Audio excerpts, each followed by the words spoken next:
Chapter 3. The Machinery of Control. A ruling class, often subject to period of panic arising from doubt of its ability to maintain its power, may be expected to develop very complex and thoughtful or thorough systems of control. And the American called slavecracy did develop numerous psychological and social judicial, economics, and militaristic methods of suppression and oppression. One of the most basic devices of control was the fostering of a belief in the innate inferiority of the Negro people. Theologians assure all the sundry, include the slave themselves, that the Negroes were the accrued of God, either the descendants of Cain or else of the snake, Nakash, who tempted Eve, and who was really the Negro. So-called, epiphysiologists, sociologists, and historians offer alleged proof of the natural inferiority of the Negro and the property, indeed the necessities, of his filling the God-ordained role of slaves to the white man. Laws and propaganda emanated from colleges, pulpits, politicians, and press continually and insurrectionally or ancestrally drummed out the concept of the inferiority of an entire people year after year, generation and generation. Now that's a very powerful point right there, that throughout the years, why people, especially Negroes here in America, why they act and conduct the way is because they've been programmed to be that they're lesser than, that they're evil, they're inferior. And through programming, through trauma, torture, rape, beating, and constant program with this type of, I would say, psychological mind spell, this is what you see that create forefront what we call the Negro. Here in the West, we call America. Well, let's go on further. The poison was too deliberately and plentiful. Administrators to the slave himself from childhood to the cemetery, so that he was ever aware that his most heinous crime, that for which there was no forgiveness, was to forget his place, to become uppity. We all know this word uppity.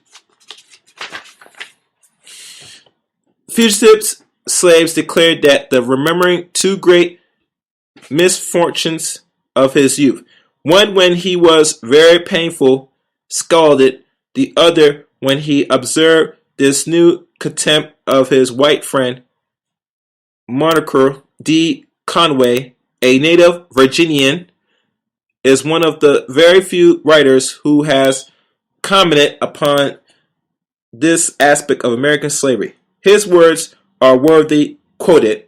There is a cruel pang that comes to every slave life, which has been very little considering it is customary in nearly all households in the South for the whites and the black children connecting with each other to play together. The trial I had referred to comes when the Negroes who have hitherto been on this democratic footing with the young whites are presently deserted by their more formatted companies who enter upon school life, and the acquisitions of white boys and ceasing to associate with their swarthy commander any longer met them in a future with the air of the master. This is the dawn of the first bitter consciousness of being a slave, and nothing can be sadder than to see a poor little thing wandering about companionless and confrontless. One thing perhaps was more tragic. The elder attempt to explain this misery. Of the many outrages which may be charged against American slavery, surely none are more revealing than the incident which is distinguished Marylander Henry White never forgotten. This concerns a pretty young girl, slaves in his father's household, who carried herself with pride, dangerous and ingenious in one of the situations. It was observed that her great joy was the lovely hair that crowns her head, and so to males to child realized her place. She was punished in her pinnacle ways.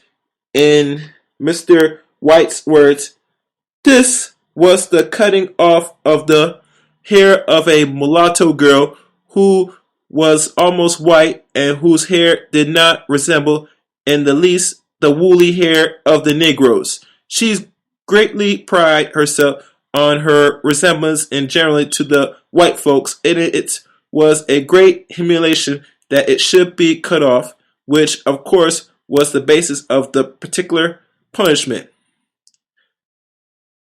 The menace of this extra legal form of social control were numerous. Some of the many possibilities were mentioned by Judge Nash of the North Carolina Supreme Court in a discussion by Red, June of 1852.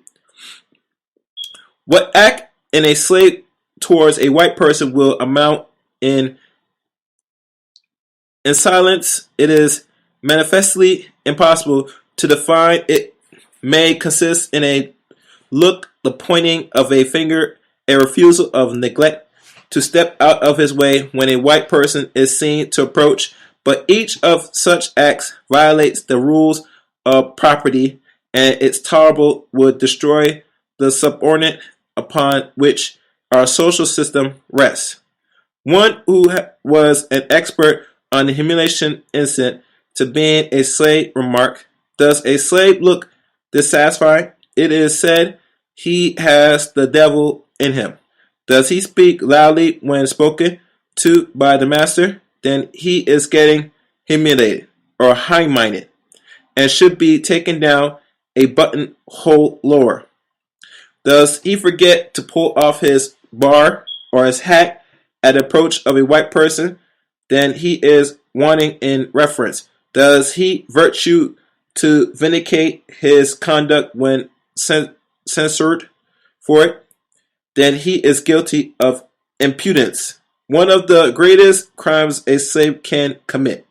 The goal, perhaps not consciously seems, but nevertheless present on the part of the slaveholders. So far as both the Negroes and the white were concerned, was to make slavery appear as an inseparable consistent of the whole way of life, to make slavery so acceptable that it would go unquestioned. And if this could not be reached, certainly the ideal was to make those who did question or disturb the institution appear to be not merely enemies of slavery, but of society, of life itself. The word of man were reinforced by those of God, and the later careful, selected, interpret, and censor. During the first decade of English slavery, religion reached was suspect, and this led to careful regulations of worship procedures. The hostility seems to have been due in part to conscious qualms over enslaving Christians. In addition, the exit concerns least in led to this delusion about equality of all the image of God, and hasten the form of close associations, common inspirations, and a common language. Nothing could for long pervert of the spread of a common language and a formation of a close association, but the master class could and did attempt to control religious instructions. The aim of these instructions was to indicate meekness and docility.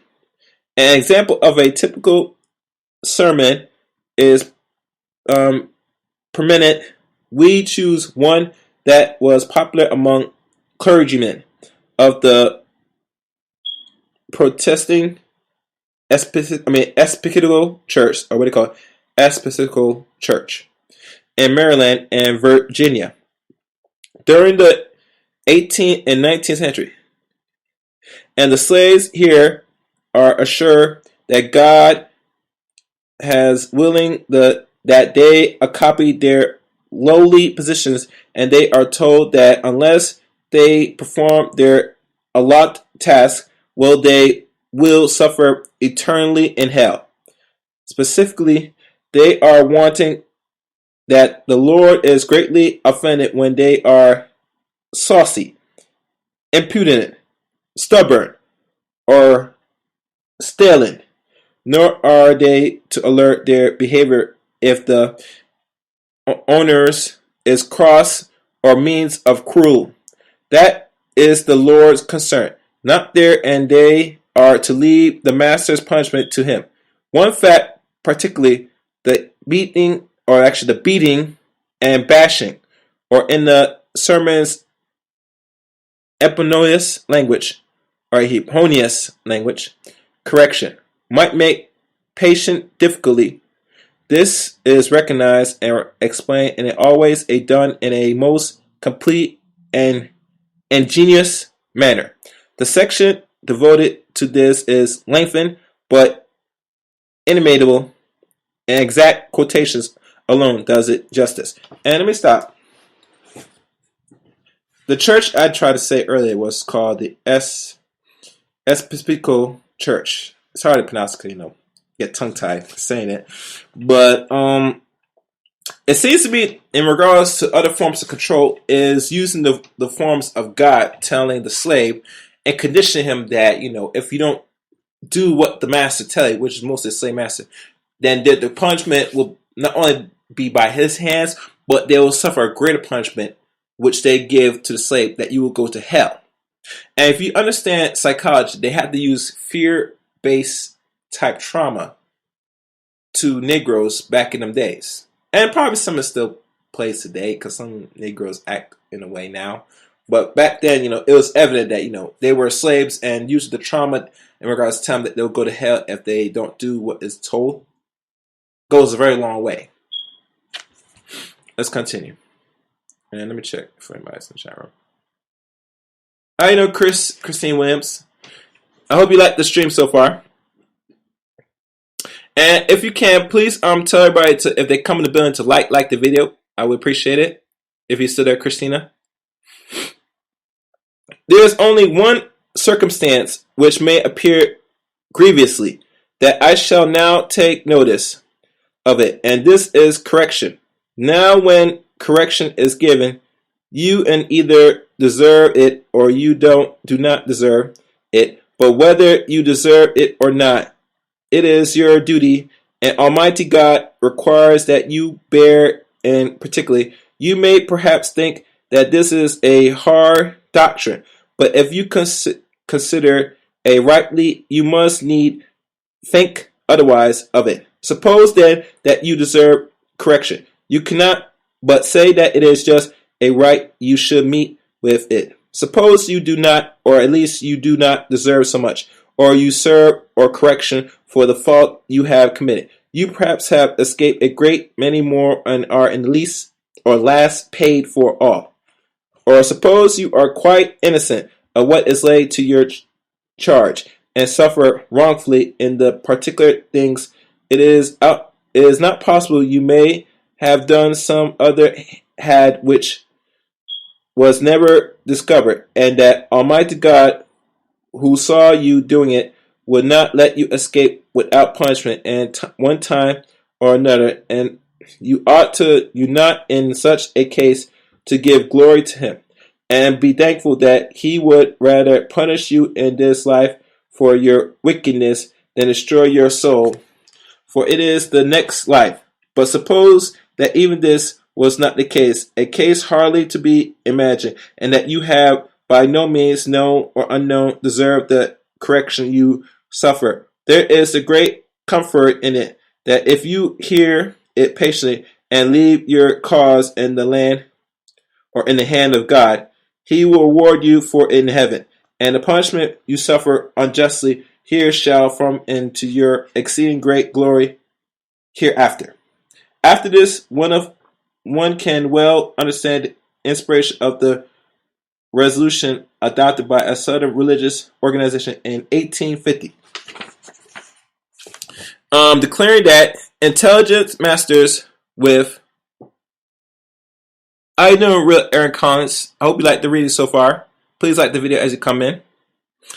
Intelligent masters with the light of experience before then will regard the communication of sound religion instructions to their slave as the trusty economy of the most efficient police, and its tending to the greatest utilities with regards to every interesting involved. Many of the slaves, however, construct a different religion. Their God had cursed man Steker, or what do you call it, Stellar, had slaves out of bondage, had promised the earth as an inheritance for the humble, had prospered, and that the first would be last and the last would be the first. Their God had created all men of one blood and had manifest no preference among those into whom he had breathed life. The slave attitude seems very largely to have been that listening to, or at least attending, the sermon of the white preacher, when the master requires this, was merely another chore, another of the consequence of enslavement. Occasionally, indeed, a slave less political than his folly, or more serious blunder by what he felt was a distortion of the Lord's word, would dare publicly to express his feeling. Ex-Virginia slave Beverly Jones tells of one such case involving an aged Negro, Uncle Silas, and the Reverend Mr. Johnson. The later was a preacher on the slave was sitting there sleeping and fanning themselves while Oak branches, and Uncle Silas got up in a front row of the slaves' pew and halted. Reverend Johnson, is us slaves gonna be free in heaven? Uncle Silas asked. The preacher stopped it and looked at Uncle Silas like he wants to kill him, 'cause no one ain't supposed to say nothing sippity amen. Whistling, he was preaching. Waiting a minute, he did, looking hard at Uncle Silas standing there, but didn't give no answers. Is God gonna free us slaves when we get to heaven? Uncle Silas yelled. Old white preachers put out his handkerchief and wiped the sweat from his face. Jesus said, come unto me, ye who are free and from sin, and I will give you salvation. Going to give us freedom long with salvation. Asked Uncle Silas. The Lord gives and the Lord taketh away, and he that is without sin is going to have little everlasting. Preach the preacher. He way ahead, preaching fast like without pay, no attention to Uncle Silas. But Uncle Silas wouldn't sit down, stood there, they rest. Oh, they servants, he did, and that was their last, or their has, time to come to church. Uncle Silas died for another preacher time come running. Guess he from out whether he gonna be free sooner than he calculate to. Frequent occurrences during the slave era were secret and illegal. Religious assemblies of Negroes held at more or less irregular intervals in any secluded spots, hush harbors, meetings, and the Negroes called them. Here's the slave listening to one of their own chosen, where not conform to the respectful amen every now and then, and where nor left in doubt as the Jehovah opinion concerning slavery. They were assured that heaven harbors no overseer and no whips. Indeed, they were not infrequently urged to clear the herb itself, or both those instruments of the devil. The last possibility is what the slaveholder particularly dreads, and it was that led them to be especially active in foreseeing out such meeting place and punishing the members who they could catch throughout the South. History, there were two schools of thoughts amongst the rulers as the best method of maintaining their position. One group, definitely the minority, which in line with modern usage may be designated as the liberal schools, favored reforms and the great elasticity in the slave system. The other group of conservative or reactionary opinions would tolerate no coddling, but urge an out policy of blood and iron, actually. All right. The attitude of the former groups was expressed as early as 1790 by Congressman John Page of Virginia, who urged for at least the commitment of a Quaker anti-slave petition with these words. Placing himself in the case of a slave on hearing that Congress had refused to listen to the decent suggestions of a respectful part of the community, he should infer that the general government, from which great goods was expected to every class, has shut their ears against the voice of humanity. If anything could induce him to rebel, it must be a stroke like this, impress on his mind all the horrors of despair. A similar attitude was expressed by Judge Brooksburg of the Virginia Supreme Court in descending from the court dismantling of the complaint brought against a master for cruel beating of his own slave. The courts held that it had no jurisdiction over this offense, what they call jurisdiction. But Brockenbrough asks, is there no danger that oppress and tyranny against which there is no redress may drive them to despair? Late in the slave era, there developed, particularly in Virginia and North Carolina, an organized reform movement aiming at the legalization of slave marriage and the prevention of severance of families, and that encouraged of Negroes free and slave education. This liberal wing, however, was not strong in its desire, were easily shunned aside by the always dominant blood and iron groups. But it is to the note that while no program of the type contemplated above was acceptable to the slave crazy, it did nevertheless found it necessary to provide some elasticity. Thus, it did establish in certain cases minimal in standards and miserable though they were, and it did not maintain a hierarchy amongst the slaves themselves personally. Servants, general domestic workers, drive and fields workers. There did exist a fairly well-developed system of rewards, and it was possible for a particular fortune and extraordinary preservance individual to buy his own freedom, granting, of course, the owner's permission and honesty.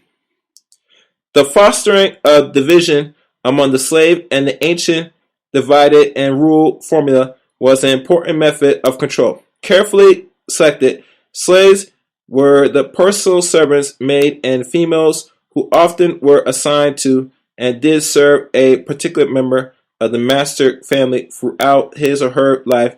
Here as was naturally, there frequently developed a strong attachment, and it was very largely from this group that spies and traitors were obtained by the ruling class. But trade always brought substantial economic regards and invulnerable freedoms, and the greatest gift in the possession of the slaveholders.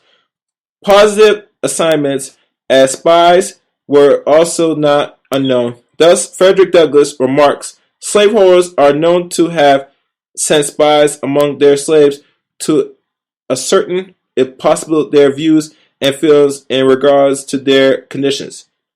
Hence, the maxim establishment among them that a still tongue makes a wise head.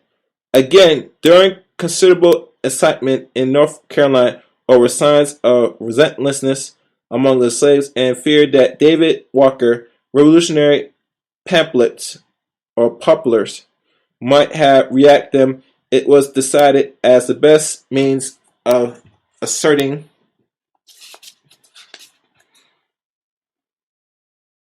and there's a small message in this book, but when you get the book, you could get it yourself. Asserting whether the pamphlets was here or not to employ secret agents to pervade the black community. This plan has been sometimes in operation, at times mastered themselves attempts by apparently innocent matters of fact questioning to asserting the sentiments of their slippery, dangerous, mysterious properties. You get it? Good. The domestic slave generally were encouraged to hold themselves aloft from the field workers, and though this was not universally true, to identify their own interests with those of the owner. The idea was expressed by Judge J.C.B. Locust of St. Louis in a letter published in the Missouri Gazette of April 12, 1820. In these words, for that, I confess that I do not entertain very serious apprehensions of slaves as domestic, they are usually threatened with a degree of humility and not infrequently a paternally affection. The opportunity they have to observe the conduct of the master family, to attend public worship, and the satisfaction they receive from enjoying in a reasonable degree the comfort of life generally endures them to respect the rights of others and its harmless. Former slaves emphasized this as important in weakening the slave class. Henry Bibb testimony is: the domestic slaves are often found to be traitors to their own people for the purpose of gaining favors with their master, and they are encouraged and trained up by them to report every plot they know of being formed about stealing anything or running away or anything of this kind, and for which they are paid. This is one of the principal causes of the slaves being divided amongst themselves, and without which they could not be held in bondage 1 year, and perhaps not half the time.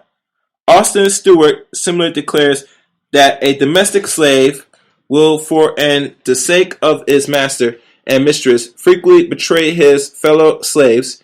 He is often rewarded by his master, who knows it is for the interest to keep such one about him. Hence it is that insurrection and stampedes are generally detected. Such slaves are always threatened with more affability than others, for the slaveholder is well aware that he stands over a volcano.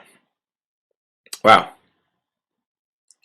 An indication of the value slaveholder placed upon their favorite slaves appear in an interest letter from a Miss Marshall L. Nelson in Mecklenburg County, Virginia, to Governor Henry Wise.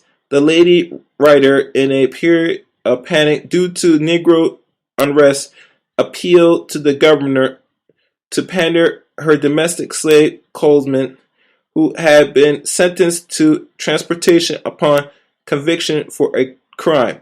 The slave was devoted to her, said Mr. Nelson, and would inform the negress as soon as any white person would if he knew or suspected anything wrong was planned.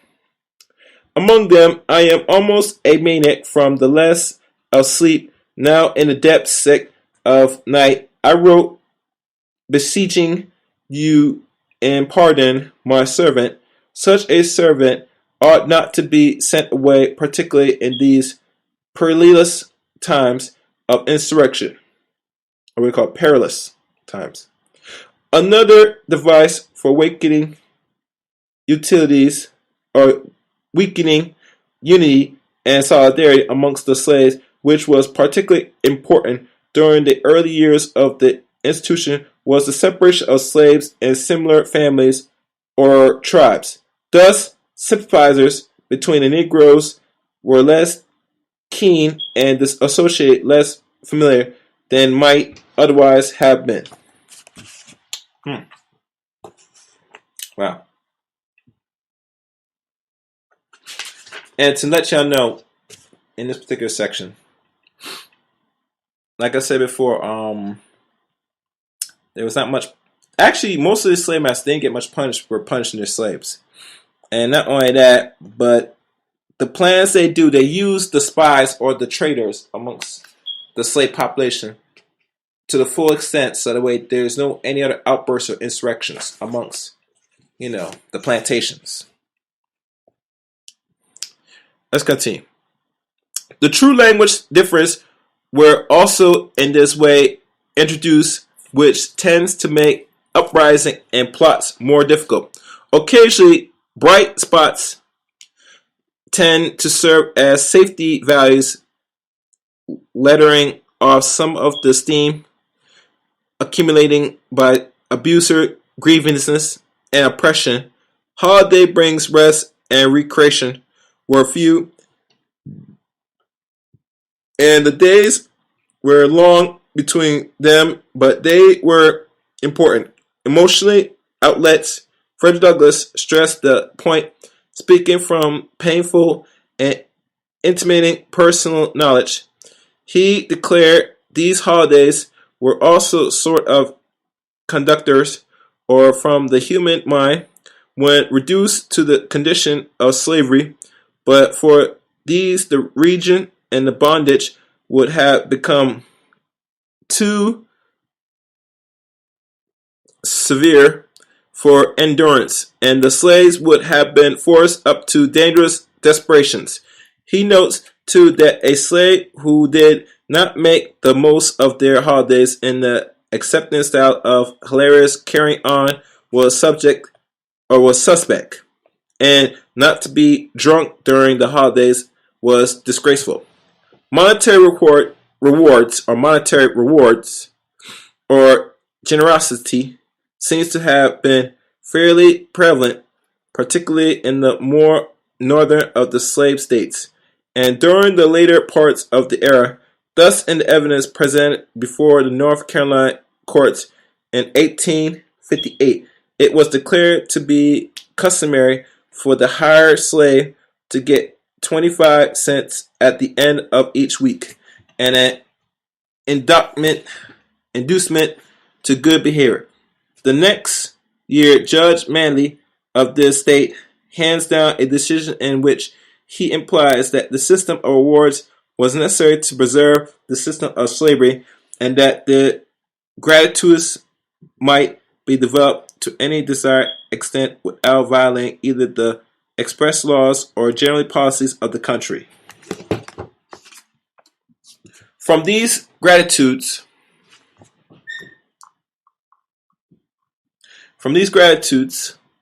the reward, and from money received for overtime work, especially among slaves hired by owners in border states' factories, as well as from pennies accumulated by the occasional sales of vegetables or chicken and pigs produced by leisure times labor. After 12 or 15 hours of field or domestic work, Negroes were able to purchase their freedom, and thousands of Negroes did actually buy their way to freedom, among them several prominent persons, including Andrew Bride, Lotz, Carrie Richards Allen, and his brother, Asselin Jones, who also purchased his wife freedom, Denmark Vesey, Venture Smith, Gustavus Vasse, Fancy J. Cuppin, Lunsford Lane, Peter Steele, James Bradley, a brother of James W.C. Pennington, and sister-in-law of Henry Highland Garnet. This made possible a certain elasticity in the slave system, and by creating hope, even if limit took the edge of desperation, it may have made the maintenance of the institution itself somewhat less difficult. Hear that? Made it less difficult. Didn't stop it. But all the proceedings formed merely by the prenumbral of the control system, then rather light touches, shades, frills, essentially in the entire picture, but not its focus. The central theme of the slavocracy policy was given in one sentence by the anonymous Virginian: when terror produced frankness, in a word, it will keep a ferocious monster in our country. We must keep him in chains. They're talking about the slave now, people. And the basis of the system then was to master power, and this, for all practical purpose, was absolute and unconditional. In the words of Judge Thomas Ruffin of the North Carolina Supreme Court spoke in 1829, the power of the master must be absolute, to render the submission of the slave perfect as a principle of moral rights. Every person in the refinement must repudiate it, but in the actual condition of things, it must be so. A similar statement was made by the highest court of Virginia in 1827 and in 1851. In the latter cause, there was, unfortunate for the master involved, a white man who not only had witnessed the deeds of the owner, but also was willing to testify against him, a necessary condition for prosecution, since Negro testimonies was not accepted against a white person. Hear that? Even Negro's word is not bound when gross acts of violence is done to him by the master. This case was one of the remarkable brutalities of master trying his slave to be a tree, he master tying his slave to a tree and beat him with a switcher until tired.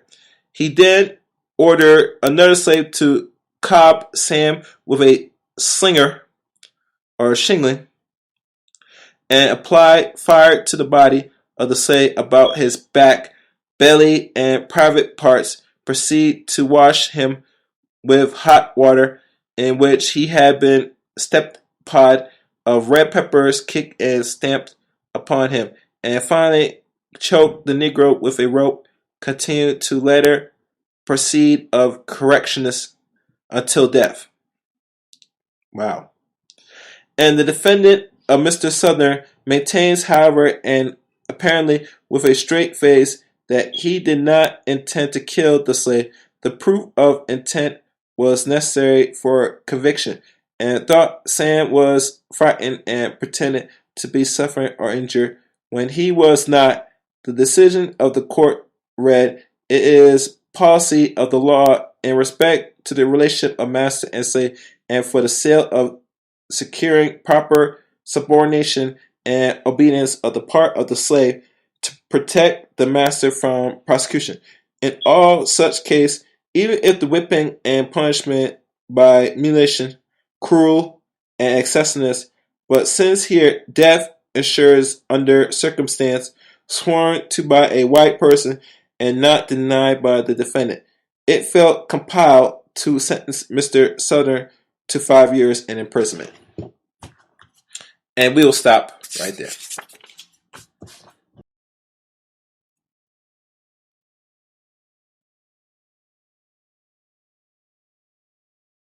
We're going to wrap up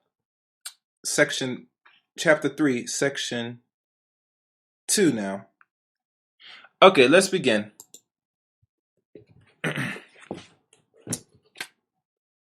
Now, where I left off was on, was it 6-7 or 6-8? Behind the owners and his personal agents stood an established or elaborate and complete or complex system of military control. In the cities were guards and police for the court side. There were I think it's called ubitus parole, armed men on horsebacks. Their duties performed at intervals, varying with the state of society at any given moment, including the search of the howls and hearts of the slaves for signs of disaffection, detainment, and lashing Negroes found abroad without proper authorization, and searching out and disbanding secret assemblies of slaves, usually or at least ostensibly gathered for a religious purpose. Practically all adult white men were liable for patrol service. Interesting. Behind these were the state of militants, which in the South were fairly efficient, armed bodies in sharp contrast to the conditions in the North. Moreover, as a measure of additional precautions and as a result of a prestige of the military professions in the South, numerous and well-armed vulnerable organizations. And there's a subtitle here, which I'll read. The ability to control the slaves was a prime relinquished for an overseer. Contracts between master and overseer usually stress this, and it is time that the latter commits himself to follow the detailed suggestions of the former, thus in a contract between the Alabama planters William B. Gall and his overseer, Ludwig Henderson, signed in 1837. The employed agreed to inspect the cabins at different hours of the night, as often as once a week, in order to check, as it is put nowadays, subversive activities. Charles Davis Upham. And indeed, this from examples seen by South Carolina Paroles Act of 1721, conventionally summarized the H. M. Henry of North Carolina, Johnson, and Alabama Act of 1819. And there's some other acts as well, which I will not read right now. Actually, wait, as a matter of fact, I'll read these, because this looks like this is important.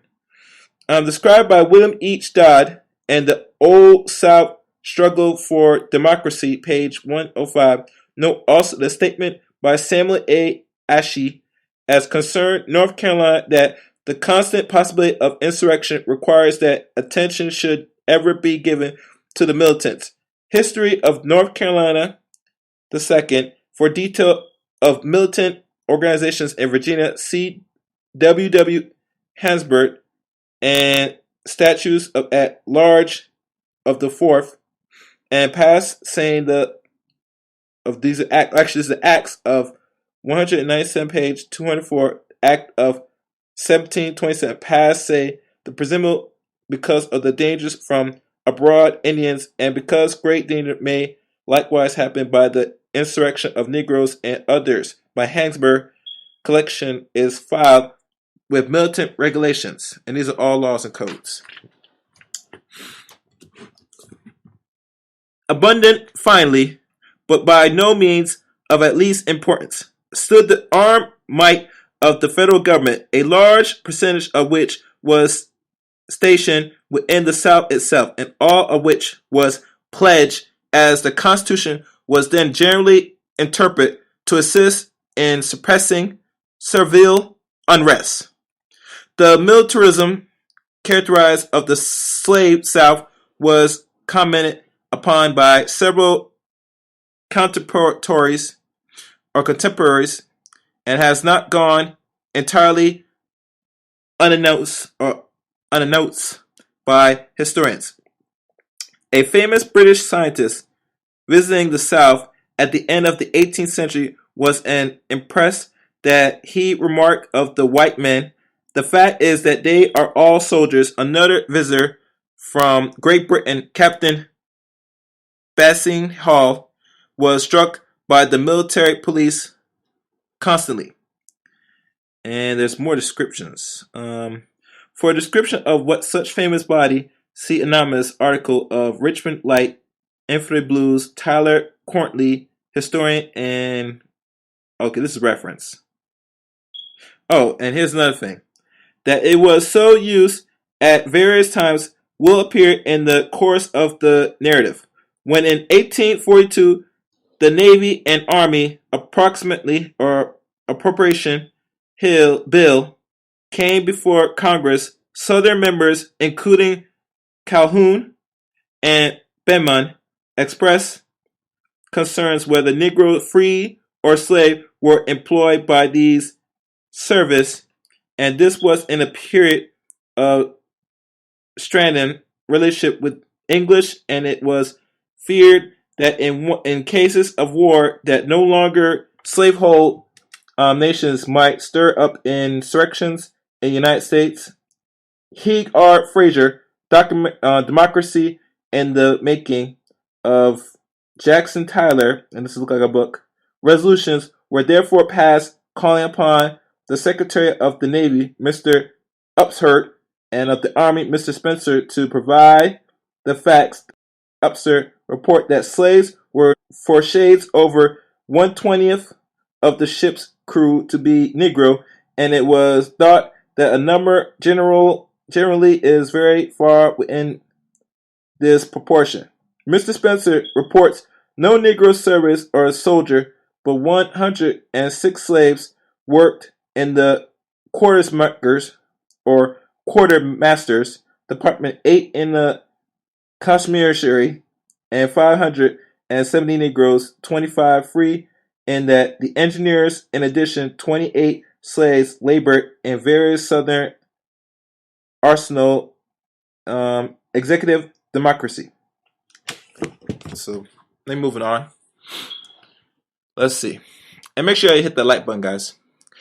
All right, keeping up in Charleston, Governor Robert Y. Haynes of South Carolina remarks, a state of military preparation must always be with us in a state of perfection, domestic or security. A period of profound peace and consequent apathy may expose us to the danger of domestic insurrections.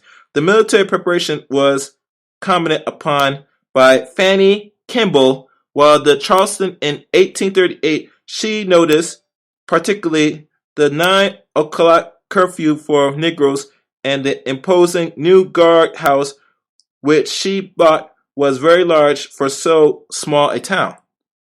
Frederick Law Optimist was moved to a very interesting series of comments by the observation in this same city of Charleston, as well as the other Southern communications during the last year of slavery. There he wrote one scene, and in my voice, police machinery such as you'll never find in towns under free governments, chattel securities or sanctuaries, passports, grape shootings, cannons, and daily public whippings of the subjects, accidental infractions of, and I found that more than half the inhabitants of this town were subject to arrest, imprisonment, and harborous punishment. It found in the streets without a passport, leaving gunfire, similar precautions, and similar, if not always, a service as armed forces with military organizations, which is invested with more arbitrary and cruel power than any police in Europe. And Herbert Lee Oxford notes the development of armed precautionary measures in the slave areas as early as the first decade of the 18th century.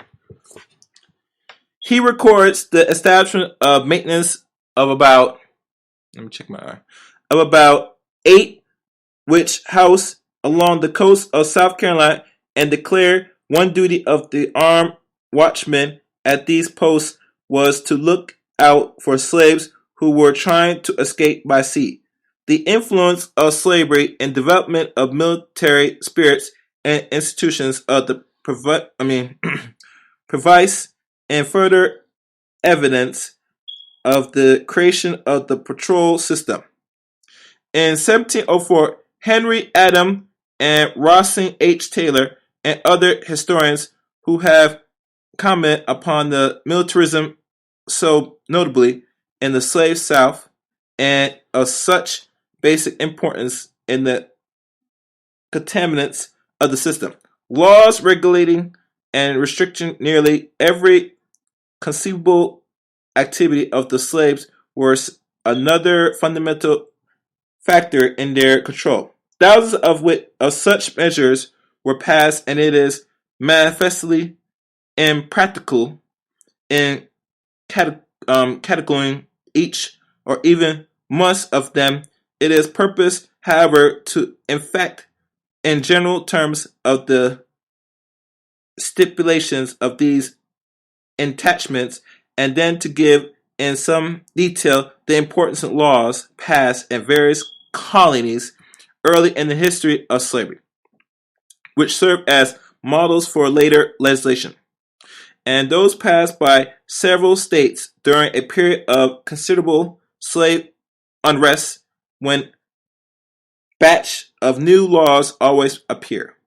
In general, then it may be stated that slaves were forbidden to assemble without the permission of presence of responsible whites, were not to own or carry arms of any kind, were not to trade, buy, sell, or engage in any other economic activity without the permission of their masters, were not to be off the plantation grounds at any time or of the city streets after 9 or 10 in the evening without written permission, were not in practice administrate medicine, were not to lift their hands against any white person, were not to be taught to read or write, and were not permitted to testify in court in any case involving a white person. Now, mind you, I'm going to stop right there. If y'all notice, these were put in place before the end of slavery. Last time I checked. And during the Jim Crow era, they only tweaked some of the laws. There's still, sundown, curfews. You got to show paperwork, which really, in essence, is permission to still operate and function through the society. Never forget that for that period after the physical enslavement, we had almost close to 100 years of the Jim Crow era. After civil rights, all that so-called ended. Hold on. Okay. Just want to make sure I'm still alive. Good.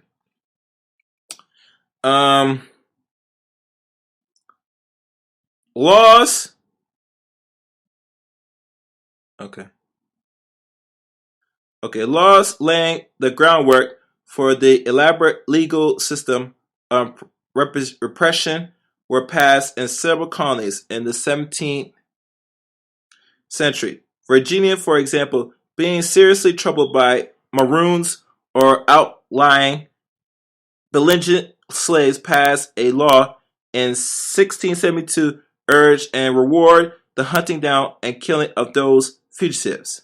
The same enact in laws in 1680 declared assemblies among slaves illegal and prohibited them from carrying any weapon.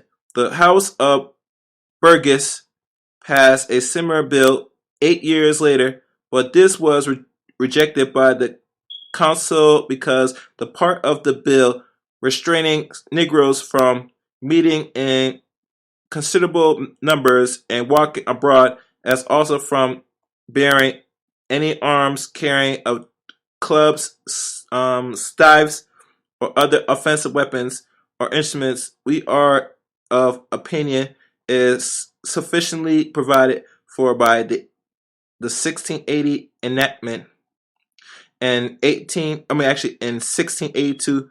Moreover, there had been passing an additional acts for the better provision insurrection by Negroes, which repeat and reinforce that of 1680 and added the regulation of the no slave from one plantation was to remain in another for more than 4 hours at any one time.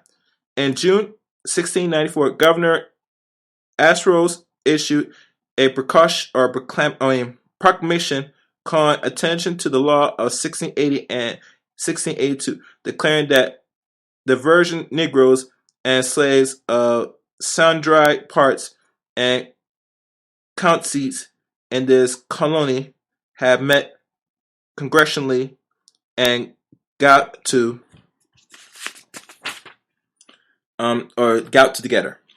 One second, guys.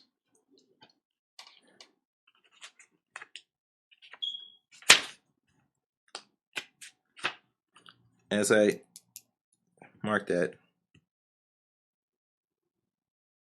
because there were some laws passed around that time, which I'm not aware of. I might have to look those up. All right. Let's continue. And let me check if I'm still functioning on the other end. Hold on.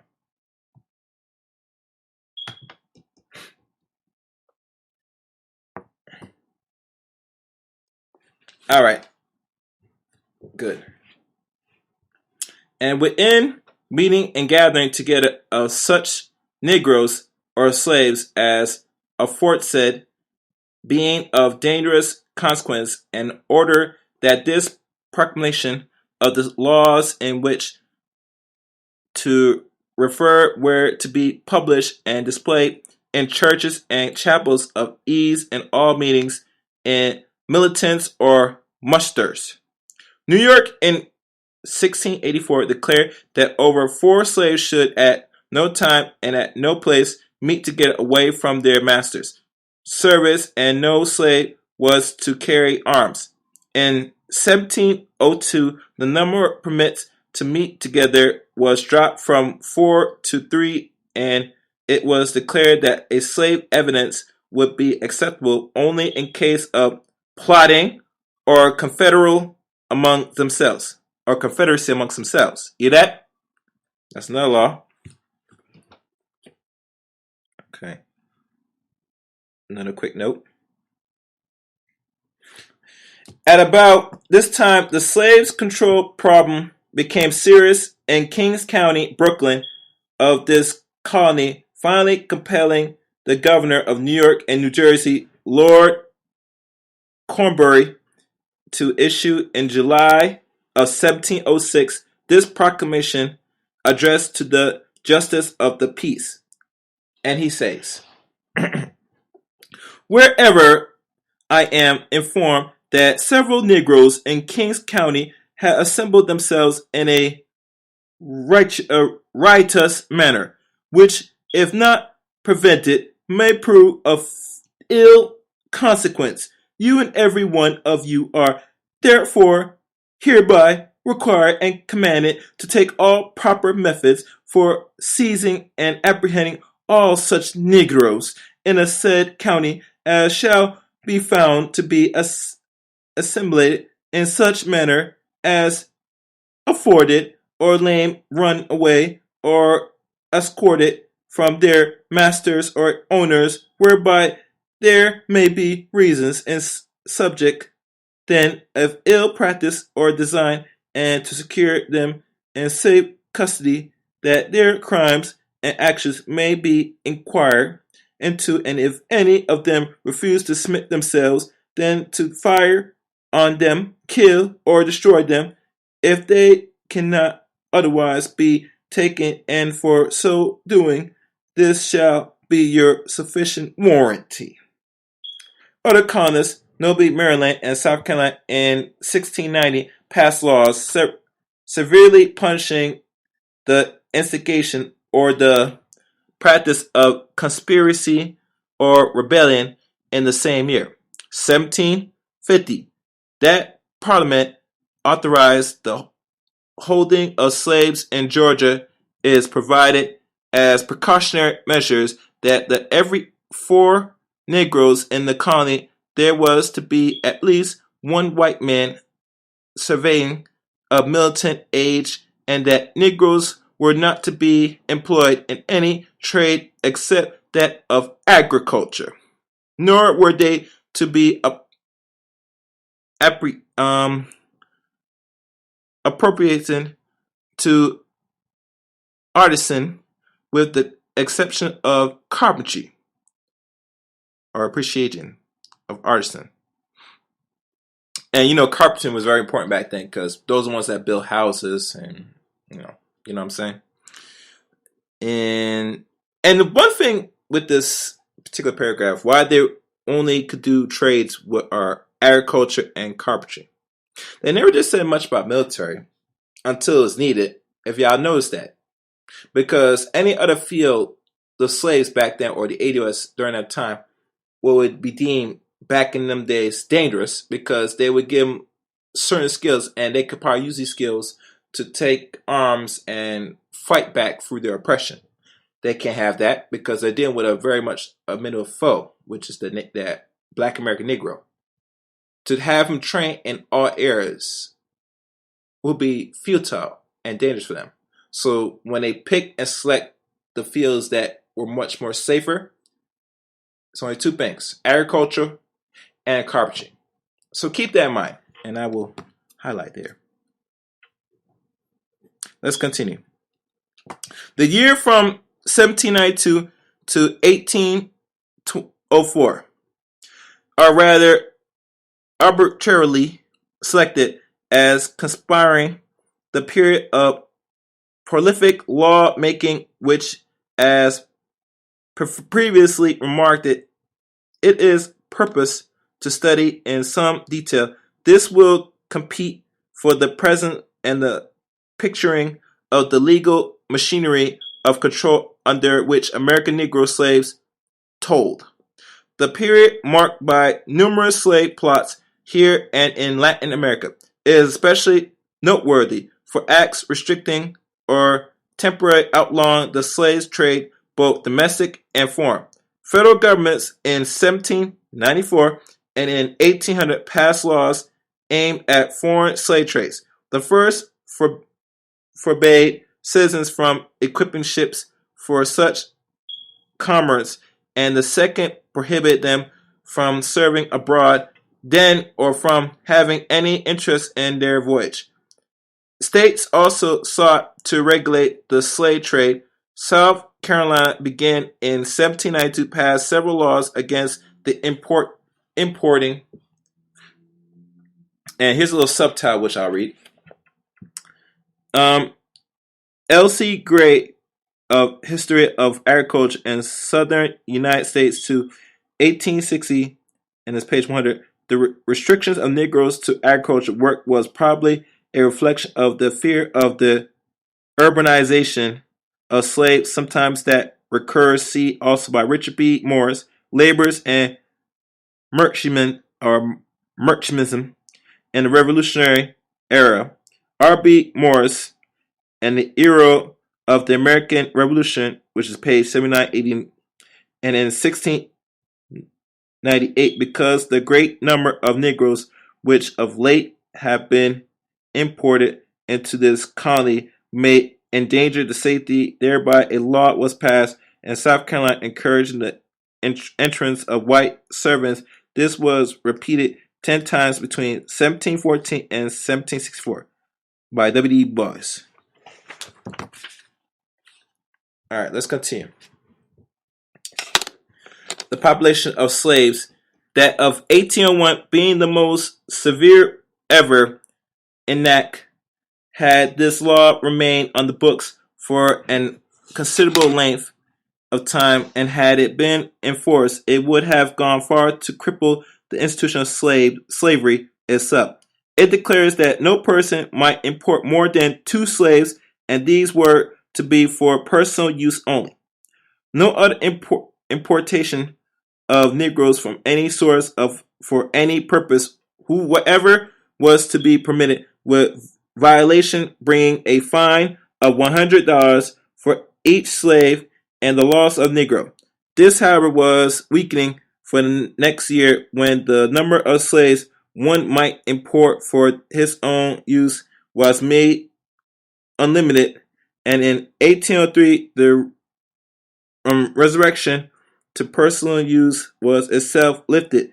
It was still illegal, however, to import slaves from the West Indies and South America, and even those bought in from the sister state of the Union had to come accompanied by the statement signed by 2 magistrates that the Negro were persons of good character and had not been concerned in any insurrection or rebellion. Kentucky in 1794 and Maryland in 1796 forbade slave importation except for the personal use of the importer, while North Carolina Acts of 1795 prohibits the bringing of the West Indies slaves. Georgia in 1793 did the same, but added East and West Florida to the forbidden zones, and in 1798 flatly forbid further import of Negroes to Baltimore, or in Baltimore. Slaves who had been imported from the French West Indies from 1792 to 1797 were declared in the later years to be dangerous in the peace of welfare of the city, and their masters were ordered to banish them or suffer seeing them arrested and sold by the city officials. These years saw the passage of laws not merely for the purpose of restriction, the number of regulation, the origin of new slaves, but also many for the purpose of abating and holding of these already present. The new state of Kentucky enacted a whole series of control measures. In 1798, which provide machinery for the apprenticing or apprehending of securing of runaways, forbade meetings or slave without a presence of white, denied them the right to possess weapons, required them to have passing when off plantation, and provide several penalties for sedition. South Carolina found is advisable in 1800 to enact a new and elaborate slave code, for as the present states, the law herefore enacts for the government of slaves free Negroes, mulattoes, mestizos have been found insufficient for the keeping them in due subordination. Here it was prohibited that all meetings at which slaves were present, even though whites were present, as required by law, were to be open, never closed or buried. Moreover, no slave, even with white presence, were to meet together and assemble for the purpose of mental illness or mental insurrection or religious worship, either before the rising of the sun or after going down of the same. Another regulation made it necessary for a magistrate and 5 freeholders to pass upon the documents of management for the interest reason for it had been a practice for many years past in the states for persons to emancipate or set free their slaves in case where such slaves have been or had or deprived character or from age of inferiority incapable of gaining their livelihood by honest means. Finally, their state in the same year placed a fine of $2 upon every white man each time he failed to perform the patrol duty required of him. Delaware in 1798 passed a law forbidding all Negroes, free or slave, except a later were to attend upon his master, from being present in any town at the time when voting was in progress. Georgia the next year enacted a measure containing most interest phrase.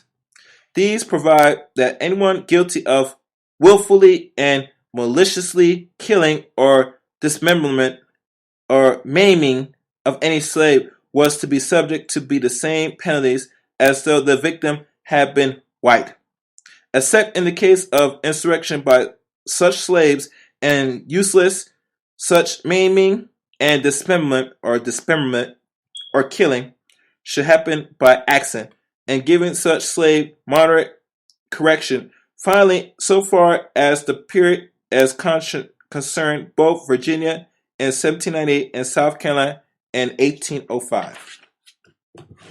Observe that the slaves were sometimes abided in their conspiracy of uprising by free people, Negroes, and white passing laws make such assistance a capital offense.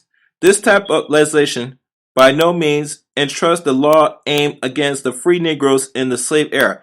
This parallels these walking refuting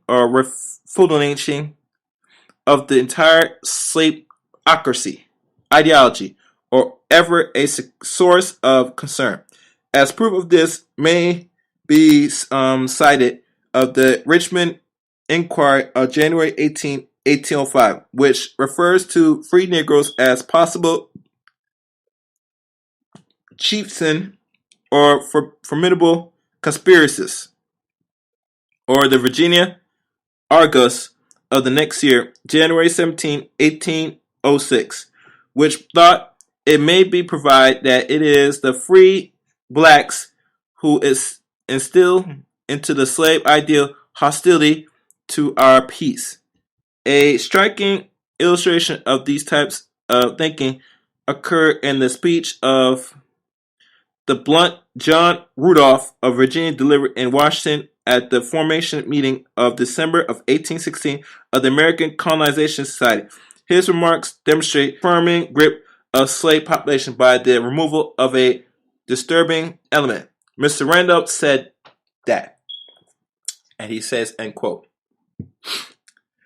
with a view of securing or supporting of all citizens of the United States, it ought to be made known that the colonization schemes tend to secure the property of every master to it over his slave, that it was a notorious fact that the free Negroes were regarded by every slave owner as one of the greatest source of insecurity of non-profitableness of slave property, that they excite discontent among their fellow beings, and that they act as channels of communication not only between different slaves, but between slaves of different districts. As a rule, people were deprived of important civil rights, such as that of voting and of testifying of court against white person. Social rights such as regulations concerning miscegenation, these presents on city streets after dark and restricted their educational opportunities and their freedoms of movement from state to state or country to country, economic rights by restricting trades or profession which they might pursue.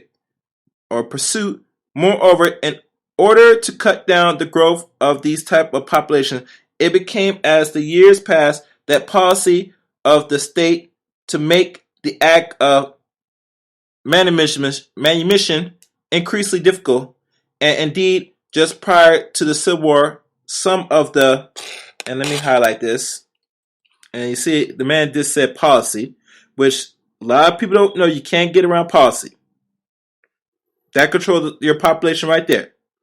And it says it in this book. Highlight that. And here's a subtitle. How you doing? Third degree burns. Virginia withdrew voting privilege from the free Negroes in 1723. North Carolina, as late as 1835, the state of Delaware enacted a law in 1799 which did permit free Negroes to testify against whites, except for the purpose of charging a white with being the father of repute further of any bastard child. This state was also an exception among southern states in that there's a Negro was assumed to be free until proven to be a slave. The contrary prevailed elsewhere. And this is by E.H.T. Catterwall. And here, the data of miscegenation by W.D. Henning. And this is a page by the Negro of Virginia. And it says here, this act also forbids cohabiting between the free Negroes and a slave.